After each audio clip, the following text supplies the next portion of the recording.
Black Friday is just around the corner.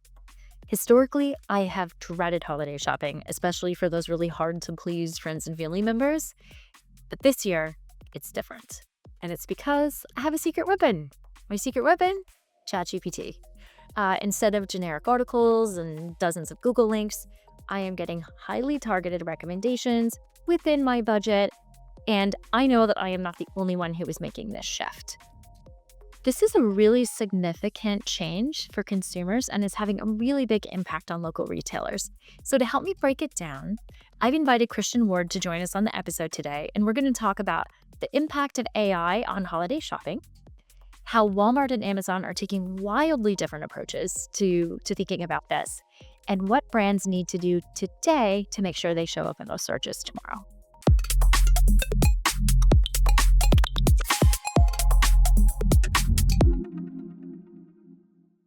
Hi, Kristen. Hello, Rebecca. How are you? Great. Thank you so much for joining. There is so much that's happening. Black Friday is just a couple weeks away, getting ready for the holiday season. And my guess is that a record number of people are going to be turning to LLMs to help them do their holiday shopping. I definitely will be, especially for my dad. I'd be curious to know, why is this such a big shift? And what impact do you think it's going to have this year? Well, first off, it's a great question because the adoption rate of AI compared to last year has more than doubled. In almost every survey you see, I think ChatGPT is close to 800 million users of just their app. That doesn't even count all the other LLMs that are out there. And so I think what you're seeing is this sort of perfect wave of adoption has built this whole year. And now you have people that are much more confident that there's a value or a fair value exchange in using these tools to help them identify perhaps the perfect gift or even just streamline their process in finding that gift. Oh, I can't wait. It's going to be so much better. It is happening really fast, and I've noticed that retailers are responding in very different ways. I think we had a study we saw about Walmart saying like 20% of its referral traffic is coming from AI, whereas Amazon just filed a lawsuit against Perplexity to block all those automated shopping agents. So, why do you think they're taking such radically different approaches, and what do you think that's telling us about where the landscape is going? Yeah, it's actually fascinating. I think this is probably the best way to think about it. Is it's a bit of a tale of two cities right now, which is you have a lot of retailers that have spent an enormous amount of time and money to build out their presence. So let's say Amazon, clearly a dominant force in almost all shopping, let alone holiday shopping. But Amazon's taking a very different approach, saying, "Listen, we don't want these bots crawling our site. We don't want it indexing our data. We really want to maintain that direct one-on-one relationship with the consumer." And to be fair, Amazon owns a pretty big chunk of Anthropic. So they've got some really good models that they can use to try and optimize for that. On the flip side, you have Walmart that I just want to remind everybody, I'm very proud of Jet.com being a Hoboken, New Jersey town because I lived there for so many years. It was like a hometown hero for us. Jet.com got bought by Walmart in 2016 for roughly 3 point something billion dollars. And that became their online platform for all things product and sales. And it's amazing that Walmart comes out and says 20% of all of our referrals are coming from ChatGPT. Why don't we do a deal with them where you don't even have to go to walmart.com? You can literally learn the product and tell ChatGPT to buy it for you.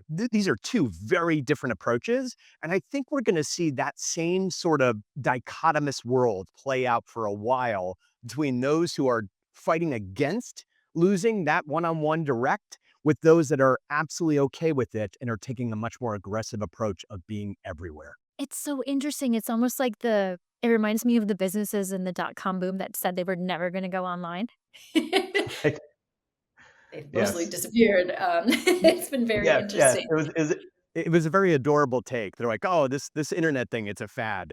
It's not a fad. AI is not a fad. We're pretty sure there was a Financial Times chart that showed in 2 years, there are as many people just using ChatGPT as it took 14 years for people to use the internet, the entire internet. So, it's sort of disturbing how fast it's being adopted. I do not think the right play is to bet against it. I agree. I totally agree. And it's interesting because if I imagine someone skipping my website entirely and still purchasing my product, what it seems like is that the traditional funnel, the how I get found, the awareness, the consideration, evaluation, conversion, it's totally collapsed. And it's all moving into these LLMs. So if ChatGPT or some other platform is handling all of that on my behalf, um, my marketing strategy needs to change a lot. So I'd love to understand, like, how should we be thinking about changing our marketing strategies? Yeah, look, again, I think platforms that are sort of aggregators, so Amazon's classic aggregator, Walmart's also technically an aggregator. They just take very different approaches to it. Anything where the AI almost has a more acceptable or usable interface, you're going to see that top of the funnel and the middle of the funnel move into that sort of chat dialogue. And while I know every brand that's our clients or our prospects, I love you all, but can I tell you something? You're probably not gonna have me as a consumer choosing to have personal relationships with 500 brands AIs. I'm gonna have one AI that talks to your 500 brands. Like that, we already know this. Academically, this research has already been done. And so if that process is where it's going, then for most people, they have to reconsider that their website is now a conveyor belt of structured data for these large language models. Unless again, you're gonna take Amazon's approach and fight it and build your own. Now, I don't want to count them out. They have 600 million Alexa Echo Dots all over the world. They have a very good path to maintaining that direct funnel. But if you don't have that, it's much more likely that you need to look at your website as still critical. But it's really about the criticality is making sure that your information, your content is everywhere and structured so that those large language models know to consider you in that funnel process. Absolutely. And one of the thing that occurs to me when I go into ChatGPT to search for gifts for my dad, who is the hardest person in my life to shop for, what I notice is that it asks me questions back. Like when I go to Google and I say gifts for dad, I'm going to get like just a bunch of articles about the best things for him, tools and stuff, and all of that. But ChatGPT asks me questions back, and then it comes back with like a really great list. So as a consumer, that's great. As a marketer, I imagine the number of queries that I am relevant for has become dramatically smaller. Hmm. Yeah. So, Um, what kind of impact do you think that's gonna have? Well, it's a great question. So, which the phenomenon you're describing, we call prompt inversion, and basically the idea here is I might ask, "Hey, I'm looking for a gift for my mother-in-law or for my dad," as you said, and the reality is when you do that, the AI is smart enough to go, "Well, that's not really enough information. Why don't I ask you a few questions and we'll get a little further? Like, what do you want to spend? How fast do you need the item? There's all these elements. So the example I typically use is if I say backpack in Google search, classic search, I'm going to get 9,700 million pages of backpacks. And now that's not really helpful. What we're realizing is that was amazing in 2006. It's not really amazing now. Now the AI goes, well, wait a second. Is this a backpack for like work, for laptops, or is this like camping? What are we talking about here? But immediately when it does that, those half of the queries where you might have shown up for back, they're gone. Because if you're REI, now you're talking about some form of a camping or hiking backpack. Two more questions, and you're pretty much at the bottom of the funnel already, where there's only three backpacks that kind of meet what I'm looking for.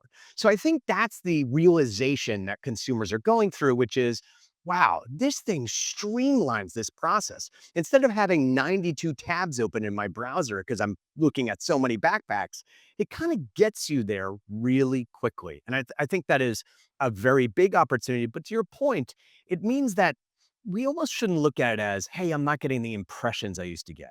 What we really need to focus on is, yes, but the people that are landing on my site are really they're the people that were going to get there anyway. It just took them three licks at the Tootsie Roll Pop and not 728. And so Right. that's the beauty of this is it's more efficient for everyone, but it does mean as marketers, we're giving up that impression based KPI existence and we're moving more to the world of, hey, can you help the people use my data to come to me?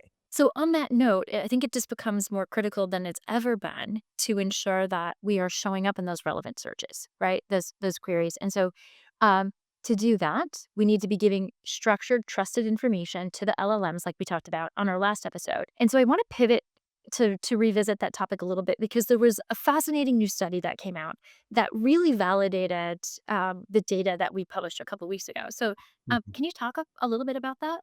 Sure. So there was a study done out of Europe. I think it was actually the Max Planck Institute, and the article I actually saw was in Ars Technica, so it wasn't even necessarily something. It was more just a classic sort of technology based analysis.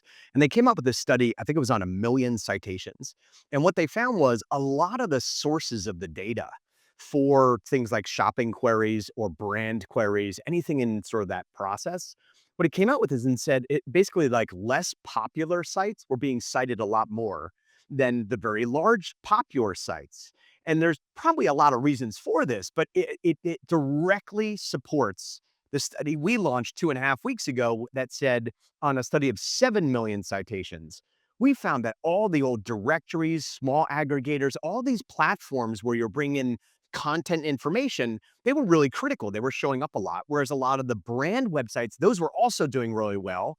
And so it gives you this idea of you kind of got to get all of this right. You cannot mess this up and sort of be frugal with your data, because remember these models they're all probability based. The more I see your product with this offer in this inventory level at this store, the more I see that as a large language model, the more confident I am that that's the right data. And so it's a very simple formula, but that study was great. It literally was just a few weeks later, and it said pretty much exactly what we said. Well, it's really interesting. I love what you're saying about don't being frugal with your data and consistency everywhere to tie into the probability model. But why do you think they're citing these less popular sources in the first place? Yeah, it's funny because they call it less popular. I actually would say you mean the really well structured ones that we all used to live our whole lives using 10 years ago. So things like MapQuest and Show Me Local and Yellow Pages. I don't know if you all remember. I used to like print my MapQuest and put it next to me while I was driving. Like we used to live in these platforms. Now, what people don't realize is there's probably both a technical reason why these are cited so much, and there's probably also a legal or business reason why, which is if I start pulling Amazon's data as Perplexity, I might be inviting a lawsuit if Amazon doesn't want me doing that. And that just happened. You might also have a situation where some of these longer, less popular sites that have been around a long time, they have enormous authority. But on top of the authority that they've been there so long, they structure the data on those websites. They're some of the best in the world. Like literally the facts and the artifacts you're looking for, they're all right there. And so what we would say to most of our clients is the more you can sort of piece together all of those, the more likely that you're going to really benefit from them. But it's I think there's both business reasons and technical reasons for why those sites are doing so well in the AI citation game. So, as a marketer, what should I be doing today to increase the chances that I'm going to show up in a query for a holiday search? Yeah, well, there's a couple things. I don't think the world quite has grasped how powerful the large language models are on also things like your products, goods, services. That's sort of table stakes, but also your offers, your involvement in the community. Look, it's never been easier for me to literally say to my large language model, I want to buy a great gift for my mom, but also remember, I really love supporting our local town. Can you look for businesses around me that have some cool offers? They can literally say that, and if you have a page with the offers and what you do and everything else, you're going to win. And people have to understand that means people get way in the weeds on what makes you unique as a business really, really quickly. And so, what we would typically say is all of the classic information where you are, what you have available, what your products are, what your services are, but go deeper. Start thinking about all the structured knowledge for why someone should choose your business in their holiday shopping. And the LLMs or the AI assistants are going to reward you for that. The other thing that I think is going to start happening is as the AI asks you questions, it's going to ask you questions that are more effective if they are some of these deeper meaning questions.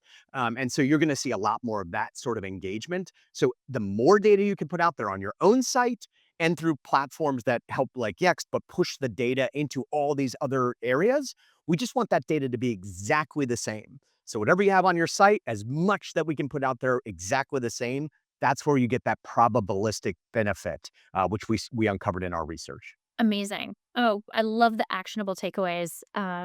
Okay, we've got some work to do. I think we'll wrap it up for this week. This was fantastic. Thank you so much, Christian.